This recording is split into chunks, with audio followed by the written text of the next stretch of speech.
Hi hello வணக்கம் நண்பர்களே. இன்றைக்கி நம்ம எதை பற்றி பார்க்க போகிறோம்னா, நம்ம தவளகிரி முருகன் கோயில் வரலாற்றை பற்றி தாங்க. நம்ம கோயில் ஈரோடு மாவட்டம் சத்தியமங்கலம் வட்டத்தில் சிவியார்பாளையம்ங்கிற கிராமத்தில் அமைஞ்சிருக்குங்க. சத்தியமங்கலம்லேருந்து கொடிவேரி சாலையில் வற்றாத ஜீவநதின்னு சொல்லக்கூடிய வாணி ஆறு, அதாவது பவானி ஆறுன்னு சொல்லக்கூடிய அந்த பவானி ஆற்றங்கரையில் தாங்க நம்ம கோவில் அமைஞ்சிருக்கு.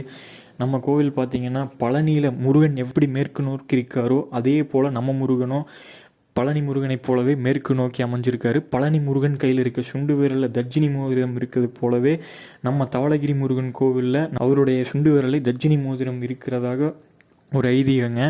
பழனி போக முடியாதவங்க நம்ம இந்த தவளகிரி முருகன் கோவிலுக்கு வந்து சாமி கும்பிட்டாவே அந்த பலன் வந்து பழனி போன பலனை இங்கேயே கிடைக்குங்கிறது ஒரு ஐதீகங்க.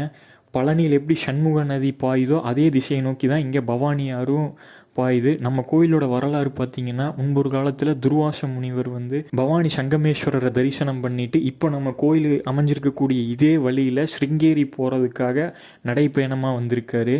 அப்போது இந்த பவானி ஆற்றுல வந்து வெள்ளம் அதிகமாக வந்ததுனால அவர் ஆற்றை நீந்தி இப்போ இருக்கக்கூடிய கோவிலில் ஒரு மரக்கிளையை பிடிச்சி நின்றுருக்காரு. அப்போ அவர் அந்த மரக்கிளையை பிடிச்சி அவரை பாதுகாத்துக்கிட்டதுமே பவானி ஆற்றுல வந்த வெள்ளம் அப்படியே கம்மியாயிடுச்சு. அப்போ பார்த்தீங்கன்னா, ஒரு மயில் வந்து இவர் உட்காந்துருந்த மரத்தை தாண்டி மலைக்கு மேலே போய் உட்காந்து இவரை பார்த்து கத்தினதாகவும், அப்போது முருகன் வந்து இந்த மலையில் இருக்கார், அதை நமக்கு உணர்த்துறதுக்காக தான் வந்து இப்படி ஒரு திருவிளையாடல் பண்ணியிருக்காரு அப்படின்னு அவர் நினச்சி அவர் நம்ம கோயிலில் தியானம் பண்ணி அவர் பிரதிஷ்டை பண்ணதா நம்ம தவளகிரி முருகன் கோயிலுங்கிறது நம்ம வரலாறுங்க. துர்வாச முனிவர் பார்த்திங்கன்னா, உருவம் இல்லாத சிலையாக பிரதிஷ்டை பண்ணதாக ஐதீகம். அதற்கப்புறம் வந்த மைசூர் மகாராஜாவுக்கு கீழே இருந்த ஒரு சிற்றரசர் குழந்தை இல்லைங்கிற குறையை தீர்த்துக்கிறதுக்காக அந்த அரசர் வந்து நம்ம தவளகிரி முருகனுக்கு அர்த்த மண்டபம், மகா மண்டபம், கோபுரத்துடன் கூடிய கோயில் வந்து கட்டினதாக வரலாறு இருக்குங்க. இப்போவும் அந்த மன்னர் கட்டின கருவறை சுவர் தான் வந்து நம்ம தவளகிரி முருகன் கோவில் இருக்குங்க.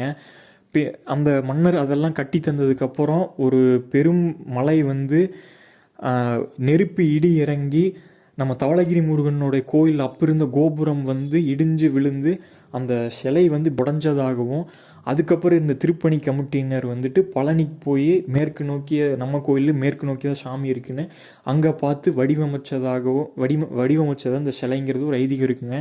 ஆனால் என்னென்னா, நம்ம கோவிலில் வந்து அந்த மைசூர் மகாராஜா காலத்தில் வந்து அந்த சிற்றரசர் கட்டி கொடுத்த அந்த கருவறை சுவர் தான் இன்னும் இருக்குது. அந்த கருவறையை சுற்றின கல்வெட்டுகள் இன்னுமே நம்ம கோயிலில் நிறையா இருக்குங்க. நம்ம கோயிலில் மேலும் பல சிறப்புகள் என்னென்னா, பங்குனி மாதம் 3 நாட்கள் வந்து சூரிய பகவான் வந்து தவளகிரி முருகனுடைய நெஞ்சில் பாதத்தில் படுறது ஒரு ஐதீகம். இது வேறு எந்த கோயிலையும் இல்லாத ஒரு சிறப்புங்க.